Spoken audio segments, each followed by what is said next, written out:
کتنے افسوس کی بات ہے. کیا یہ بڑا گناہ نہیں ہے؟ کیا اس گناہ کی وجہ سے مسلمانوں پر پھٹکار نہیں ہونی چاہیے؟ کیا مسلمانوں کو اللہ رب العزت احکم الحاکمین کے غضب کا شکار نہیں ہونا چاہیے کہ اللہ کا کلام موجود ہمارے سماج میں، ہمارے معاشرے میں، اور ہم مسلم معاشرے میں 100 آدمی اس کا جائزہ لے، 100 عورتوں کا جائزہ لے لے، تمام زبانوں کے بارے میں، تمام فنون کے بارے میں ان سے پوچھیں، سب سے کم جانکاری جس فن کے بارے میں، سب سے کم نالج جس چیز کے بارے میں ہوگی وہ اللہ کا کلام ہے. ہم مسلمان ہیں جنہیں دیکھ کے شرمائے ہوں. ہم کس بات کی توقع کرتے ہیں رب ذوالجلال سے؟ کس ہدایت کے منتظر ہیں؟ جب ہدایت کا سر چشمہ ہمارے ہاتھوں میں موجود ہے، اور اس کے لیے ہم کتنا وقت نکالتے ہیں؟ 5 منٹ. صرف اپنی زندگی کے 24 گھنٹوں میں سے 5 سے 10 منٹ ہم کلام مجید کو سمجھنے یا پڑھنے میں نکالتے ہیں. اس کے علاوہ کا سارا وقت ہمارا دنیا کے لہو و لہب کے لیے ہے، دنیا کے کر و فر کے لیے ہے، تمام چیزوں کے سیکھنے سکھانے کے لیے ہے.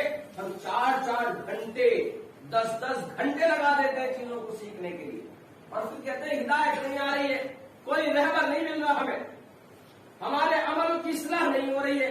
کوئی اصلاح کے لیے جو ہے برتن بھانے لے کر ادھر سے ادھر گھوم رہا ہے، کوئی اصلاح کے لیے جو ہے دیگر دوسری چیزیں غاروں میں جا رہا ہے، جنگلوں میں بیٹھا ہوا ہے، اللہ اللہ کر رہا ہے، کوئی اصلاح کے نئے طریقے ڈھونڈ رہا ہے، جبکہ رہبر موجود ہے. رہبر موجود ہے. اس نے جو رہبری کی ہے وہ قیامت تک کے لیے مثال ہے ویسی رہبری. صحابہ اکرام رضوان اللہ علیہ مجمعین کی داستانیں پڑھ لیجیے، ایک ایک آیت سے کیسے مثالیں لیتے تھے. اللہ کا حکم آ گیا تو بس اب آ گیا. ہمارے دل بڑے ڈھیٹ ہیں، ہمارے دل گناہوں کی وجہ سے پتھر ہو گئے پتھر. اللہ رب العزت کی آیتوں کا ہمارے اوپر کوئی اثر نہیں ہوتا. یہ الگ بات ہے کہ قرآن کریم میں کیا لکھا ہے ہم ویسے ہی نہیں جانتے، لیکن اگر بتا بھی دیا جائے، سمجھا بھی دیا جائے، ہم جان بھی لیں اس چیز کو، اس کے باوجود بھی ہمارے دلوں پر اس کلام اللہ کا کوئی اثر نہیں ہے، کیونکہ یہ بات مٹائی گئی ہے، سیکل کی گئی ہے ہمارے ذہنوں سے کہ اس کی ویلیو اتنی ہی ہے، اس کی ویلیو کم کی گئی ہے رگڑ رگڑ کر. وہ حص ختم کر دی گئی کہ یہ رب کی طرف سے نازل کردہ فرشتے کا لایا ہوا سب سے اعلیٰ ترین اس روئے زمین پر کلام ہے. سوچئے فرشتہ آ جائے آسمان سے اتر کر،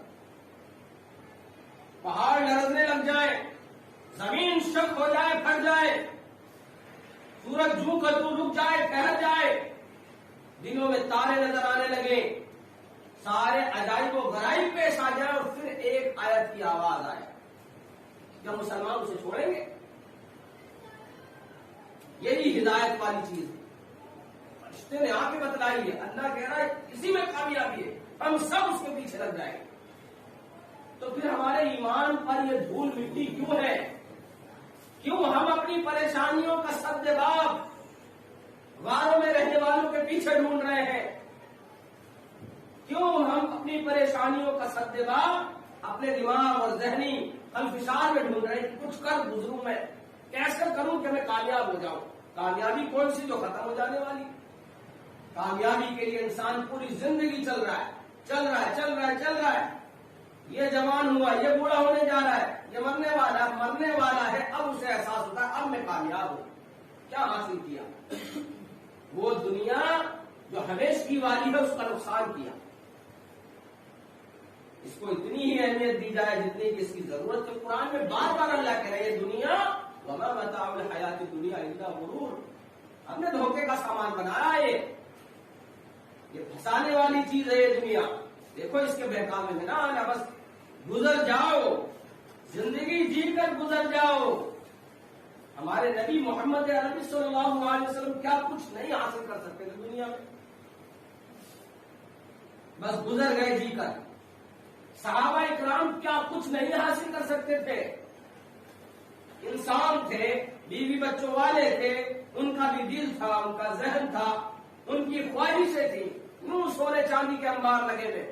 نہیں، ہم نے اپنے نبی کو دیکھا ہے سودا کیا کیا دونوں نے اللہ رب العزت کے ساتھ، لہذا ہم دنیا کے لیے نہیں، اس کو ہٹا دو، یوں ہی ساری زندگی گزاری اور چلے گا. آخرت کی پر نظر ہے ان کی، قرآن پر کامل ایمان ہے، کامل پیروی ہے کلام مجید کی. آج ہم قرآن یوں سنتے ہیں، یوں نکال دیتے ہیں کام سے باہر، پھر کہتے ہیں کوئی رہبر نہیں ہے ہمارے پاس، کوئی اچھا رہنما ملے، کوئی عالم با عمل ملے، کوئی مومن کی تلاش میں ہے، کسی اللہ والے کی تلاش میں ہے تو ہمیں کچھ بتا دے، ہم مان لیں اللہ نے اتنا کچھ بتایا ہوا. ابھی بھی کسی عالم کی تلاش ہے جو آئے کچھ نیا بتا دے، ہم اسے مان لیں.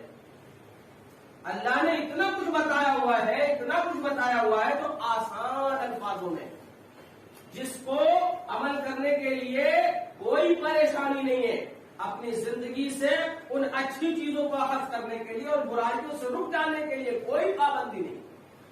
اسلامی حکومت تو ہے نہیں کہ اگر آپ مانیں گے نہیں تو ڈنڈے پڑیں گے، جیل ہوگی. یہاں تو ول کے اوپر ہے، اگر ہم چاہیں تو کریں، چاہیں تو نہ کریں، کوئی حرج نہیں. تو اب یہ تو ہم مسلمانوں کے اوپر ہے نا کہ ہم نے اللہ کے کلام کو کتنی اہمیت دی ہے، ہم نے نبی کے دین کو کتنی اہمیت دے رکھی ہے اپنی زندگی میں، کتنا زیادہ اونچا مقام دے رکھا ہے اپنی زندگی میں. اگر ہم نے اونچا مقام دے رکھا ہے تو وہ ساری خصوصیتیں اللہ کے کلام مجید کی ہماری زندگی میں دکھیں گی. ہماری ماں عائشہ امہات المومنین میں سے ہے، بیان فرماتی ہے، آپ لوگ آئے اللہ کے رسول صلی اللہ علیہ وسلم کے تعلق سے پوچھنے، کہا تم نے قرآن نہیں پڑھا؟ کان خلقہ القرآن، نبی کو دیکھ لو، قرآن کو دیکھ لو، ایسے ہی تھے جیسے قرآن میں بیان کیا گیا. ان کی زندگی قرآن کے عین مطابق. نبی کے ہم لوگ پیروکار ہیں، نبی کے نام لیوا ہیں، اپنے آپ کو کیا کیا نام دیتے ہیں، کوئی محمدی کہتا ہے، کوئی اہل حدیث کہتا ہے، کوئی سچا مومن کہتا ہے، کوئی اپنی نسبتیں کہیں سے جوڑتا ہے. لیکن جب عمل کے پیرائے پر دیکھیں تو ہم یوں ہی اللہ کے احکاموں کو توڑتے چلے جاتے ہیں، حدود کو پامال کرتے چلے جاتے ہیں. جب بھی موقع آتا ہے اللہ کی حدود کی پاسداری کا، ہم وہاں کھڑے ہوئے اللہ کی حدود توڑ رہے ہوتے ہیں، اپنے گھمنڈ کی وجہ سے، تکبر کی وجہ سے، اپنے غرور کی وجہ سے، اپنی انانیت کی وجہ سے. تب ہمیں قرآن کا خوف نہیں آتا. اور بچے کے ہاتھ سے قرآن ٹوٹ کر گر جائے تو ہم اسے ڈانٹ رہے، چوم رہے، چاٹ رہے، اس کو اوپر رکھ رہے ہیں. یہ تقریم نہیں ہے. محترم دوستوں اور بزرگوں، میری پردہ نشین ماں اور بہنوں، یہ تقریم جو جھوٹی ہم نے گھڑ لی ہے، بچوں کو دکھانے کے لیے گھڑ لی ہے، یہ قرآن کی تقریم نہیں ہے. قرآن کی تقریم ہے اللہ کا جو کلام ہے، اللہ نے جو حکم فرمایا ہے، اللہ نے جس چیز سے اس میں ڈرا رہے ہیں اس سے ڈر جایا جائے، جس چیز کی طرف بلایا جا رہا ہے اس کی طرف بڑھا چلا جایا جائے. یہ تقریم ہے. تقریم کا معنی یہ ہے، یہ پیروی ہے کلام مجید کی جو لازم اور ملزوم ہے، واجب الوجوب ہے، ہر حال میں کرنی ہی کرنی، اس کے بغیر کوئی چارہ کار نہیں. یہاں کسی فروعی مسئلے کے بارے میں گفتگو نہیں ہو رہی کہ میاں آپ کے نزدیک ہے، ہمارے نزدیک نہیں ہے، آپ یہ کر سکتے ہیں، ہم نہیں کر سکتے، ہمارے امام نے نہیں کہا، آپ کے امام نے کہا. اس بارے میں بات گفتگو نہیں ہے، یہ اللہ کے کلام کے بارے میں گفتگو ہو رہی ہے. کوئی بھی مسلمان اس سے نا اتفاق نہیں ہو سکتا، اس کی رائے مختلف نہیں ہو سکتی. اس بات پر سبھی متفق ہیں کہ کلام مجید کا کوئی بھی حکم ضائع نہیں کیا جا سکتا. پھر بھی ہم ہاتھوں کو توڑ رہے ہیں، ہم برائیوں کے ساتھ خوش ہیں، ناچ رہے ہیں، گا رہے ہیں. زندگی کے پورے لطف شیطان جس طرح چاہتا ہے اٹھا رہے ہیں. اللہ کی حدیں آتی ہے، ٹوٹ جاتی. اللہ کا ڈراوا آتا ہے، ہمارے دل کانپتے نہیں ہیں. یہ حالت ہے ہماری. اللہ تعالیٰ کلام مجید کے اندر بیان فرماتے ہیں، ھذا بلاغ للناس، یہ وہ ہدایت ہے، یہ وہ قرآن ہے جو تمام لوگوں کے لیے اطلاع نامہ ہے. بلاغ للناس، خبردار کر دینے والا ہے. وَلِيُنذِرُوا بِهِ وَلِيَعْلَمُوا، تاکہ لوگ اس کے ذریعے سے ڈرائے جائیں، تاکہ لوگ اس کے ذریعے سے خبردار کیے جائیں، تاکہ لوگ اس کے ذریعے سے جان لیں وَلِيَتَذَكَّرَ أُولُو الْأَلْبَابِ، اور عقل مندوں کے لیے اس کے اندر